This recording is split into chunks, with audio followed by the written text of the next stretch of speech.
मियां भाई की यॉर्कर ने इंडियन फैंस को डे 3 की हैप्पी एंडिंग दिला दी। बॉल एकदम सटीक जगह पर गिरी और इंग्लैंड हो गया 50 फॉर 1। जैक क्रॉली वापस डगआउट चले गए और इसके साथ मियां भाई ने अपनी अवे टेस्ट में 100 विकेट कंप्लीट कर लिए। भाई आप देखो, घर पर इस बंदे ने सिर्फ और सिर्फ 19 विकेट लिए हैं 14 मैचेस में, मतलब बहुत ही बेकार नंबर हैं। लेकिन आप अवे में देखते हो 27 मैचेस में 100 विकेट।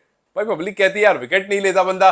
27 मैचेस में 100 विकेट कंप्लीट कर लिए मियां भाई ने। And this is something that proves कि भाई अगर आपके पास बुमराह नहीं होते हैं तो किस तरह से ये आगे आकर के अपने काम को अंजाम देते हैं। इंग्लैंड इस टाइम पर 374 चेज कर रही है, जिसमें से 50 रन ऑलरेडी बोर्ड पर लग चुके हैं। एक विकेट गिर गया है और फैंस की डिमांड यह है कि भैया इसको मंडे तक लेकर मत जाओ, बॉस छुट्टी नहीं दे रहा है तो संडे को इस मैच को खत्म करो। हालांकि ये बहुत मुश्किल नहीं है दोनों टीमों के लिए, और वो इसलिए क्योंकि कल हमने देखा इंग्लैंड की पूरी पारी दूसरे दिन पर खत्म हो गई थी। और वहीं आप याद कीजिए पहला मैच जहां पर इंग्लैंड ने एक दिन में, आखिरी दिन में 350 रन चेज किए थे और उस मैच को 5 विकेट से जीत लिया था। सो यस, इससे पहले इसी सीरीज में ये काम हो चुका है, सो इट इज पॉसिबल। लेकिन उस टाइम पर इंडिया ने इंग्लैंड को बहुत सारी लाइफ लाइन्स दी थी, बहुत सारे कैचेस ड्रॉप किए थे। बट इन नंबर्स को देख करके लगता है कि यार इंडिया अब रुक जाएगा, क्योंकि दोनों टीम्स ने इस सीरीज में equal number of catches drop कर दिए। सो अब कैच ड्रॉप का सिलसिला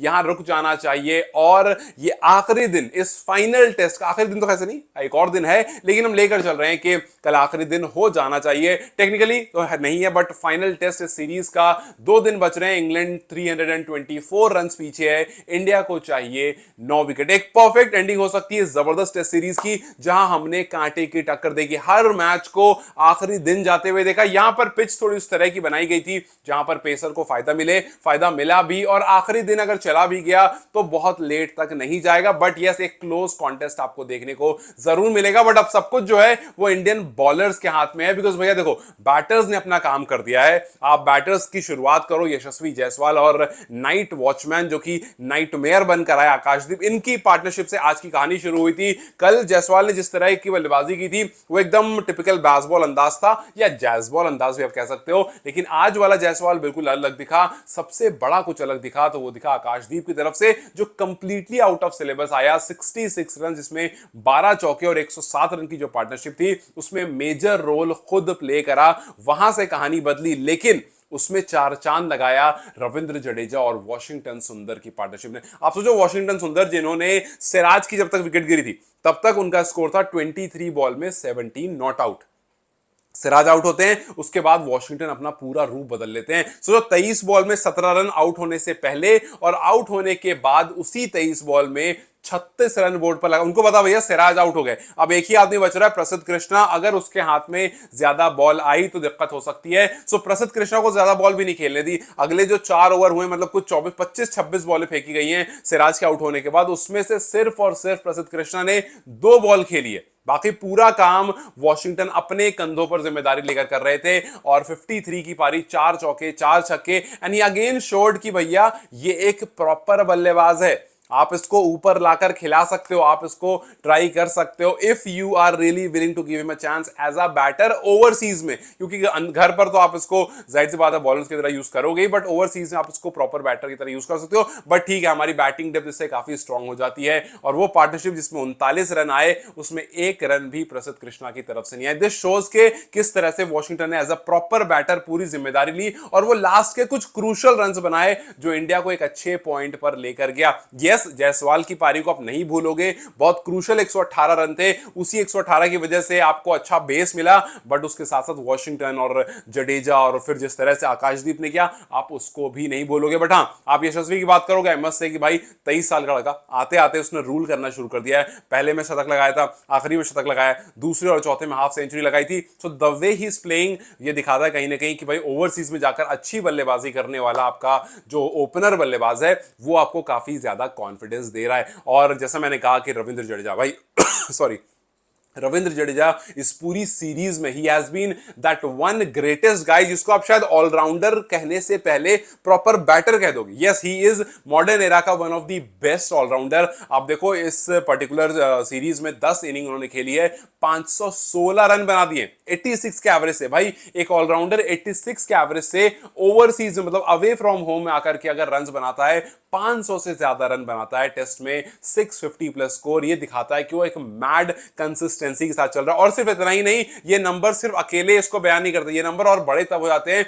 जब वो कुछ लेजेंडरी प्लेयर्स के रिकॉर्ड को तोड़ रहे हैं। आप सोचो कि आपने गैरी सोबर्स का नाम सुना होगा, रविंद्र जडेजा ने उनको भी सरपास कर दिया है। Most 50 plus score in England by a visiting batter in test. कोई भी विजिटिंग बैटर ने 50 प्लस रन जितनी बारी बनाया है उसमें जडेजा सबसे ऊपर हैं, 10 बार 50 प्लस बना चुके हैं, जिसमें गैरी सोबर्स 9 बार थे। और अगर आप बैटिंग ऑर्डर के हिसाब से देखोगे तो नंबर 6 या उससे नीचे आने वालों में से भी गैरी सोबर्स का नाम था, जिन्होंने 5 बार 50 प्लस बनाया था। 6 या उससे नीचे आकर के जडेजा ने वहां भी 6 कर दिया है।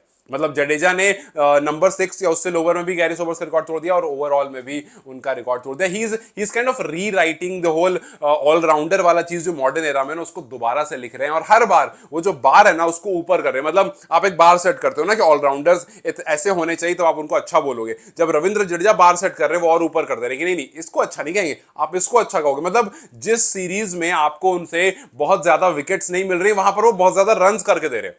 सो ऐसा नहीं है कि ओवरसीज लेकर गए भाई, यहां पर तो स्पिनर का काम नहीं है तो वो क्या कुछ करेंगे, ऑलराउंडर हेल्प करेंगे। नहीं नहीं नहीं, वो थर्ड हाईएस्ट रन गेटर इस टाइम पर हैं, ऐसे ही नहीं है। 516 रन मार के उन्होंने जवाब दिया हर वो एक इंसान को जो उनसे ये कह रहा था कि भाई अब शायद टाइम आ गया, अब जडेजा को इस सीरीज में ले आना कोई मतलब बनता नहीं है। जिस तरह से विराट और रोहित ने रिटायरमेंट लिया, जडेजा को भी अनाउंस कर देनी चाहिए थी। जडेजा ने 516 रन मुंह पर दे मारा कि भैया ये लो और खुद बताओ कि रिटायरमेंट लूं या अभी थोड़े दिन और रुक जाऊं, बिकॉज आप इसको एज अ बल्लेबाज ट्रीट नहीं कर रहे थे। यस, इस पूरी सीरीज में इंडिया के बैटर्स एकदम टॉप नॉच रहे हैं। Shubman Gill 754 highest run getter, KL Rahul 532 second highest, Jaddu 516 third highest, और उसके साथ साथ 7 विकेट भी उनके पास है। सो ये जो ओवरऑल, इनफैक्ट अगर आप टूर्नामेंट की फैन रेटिंग भी देखते हो तो उसमें वो सबसे ऊपर है, फैन रेटिंग में एकदम टॉप पर चलता है। इसी बात है भाई, जो गेंदबाजी अच्छी करके दे रहा है, आपको जरूरत पड़ने पर विकेट निकाल के देता है। फील्ड में he is that one guy जहां से आप रन नहीं चुरा सकते हो, और फिर उसके बाद बल्लेबाजी ये लगातार करके दे रहा है। So this has been very very crucial. लेकिन अभी काम खत्म नहीं हुआ है, बिकॉज इंडिया को 9 विकेट चाहिए और इस टाइम पर गेंदबाज अच्छी गेंदबाजी कर, खास करके आकाशदीप इज बॉलिंग रियली वेल। हाँ, उनको विकेट नहीं मिला, बॉल काफी अच्छी पड़ रही है उनकी, एंड वी आर होपिंग के काफी बेहतरीन हो जाएगा कल। Prasidh Krishna is also looking good, Siraj has to keep up with this. So इन तीनों को मिलकर के कल के दिन में वो काम रिपीट करना है जो 2021-22 में इसी इंडियन टीम ने किया था, इसी ओवल के मैदान में, जब 157 रन से होस्ट को हराया था। उस मैच में भी रोहित ने, ओपनर ने, दूसरी पारी में शतक लगाया था। यहां पर भी यशस्वी जो कि ओपनर है दूसरी पारी में शतक लगाया था, और वहां पर भी इंडिया पहली इनिंग में थोड़ा धीमे था। पहली इनिंग में इंडिया ने कराए थे वहां पर 191 रन, इंग्लैंड ने आकर कर दिए 290 रन, मतलब 100 रन ज्यादा मार दिए थे, 99 रन ज्यादा मार दिए थे। और उसके बाद अगली इनिंग में इंडिया आता है जहां पर रोहित शतक लगाते हैं, वहां पर रोहित की बदौलत इंडिया जो है वो 466 बोर्ड पर लगा देता है और इंग्लैंड 210 रन पर ऑल आउट हो जाती है। 157 से इंडिया जीत जाता। सो कुछ ऐसा ही कल रिपीट करना पड़ेगा, जो एक बड़ा टोटल बोर्ड पर अभी भी इंग्लैंड के रखा। देखो, आपने इंग्लैंड को उनके प्लान से चेंज कर दिया। इंग्लैंड जो है वो पूरे प्लानिंग में आया था भाई बेसबॉल ही खेलना, बिकॉज हर बार वो ऐसे ही आते हैं, बट आज उन्होंने कोशिश की, लेकिन उन्होंने फिर सोचा कि नहीं यार, आज यहां पर बेसबॉल चल नहीं पाएगा। सो अगर आप सामने वाले को उनका प्लान चेंज करने पर मजबूर करते हो, इट मींस कि आपने डोमिनेट किया है।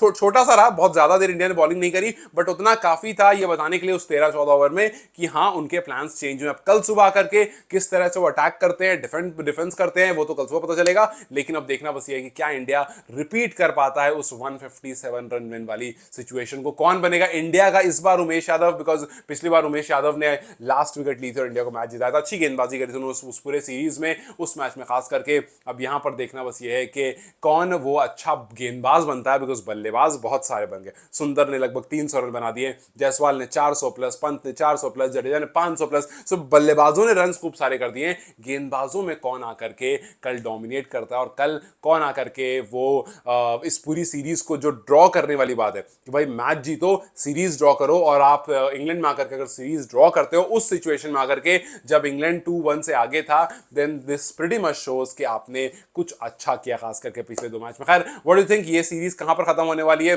कल का क्या स्कोर रहने वाला, मुझे कमेंट सेक्शन में जरूर बताएं। Till then, you guys take care, I will see you very soon, bye bye.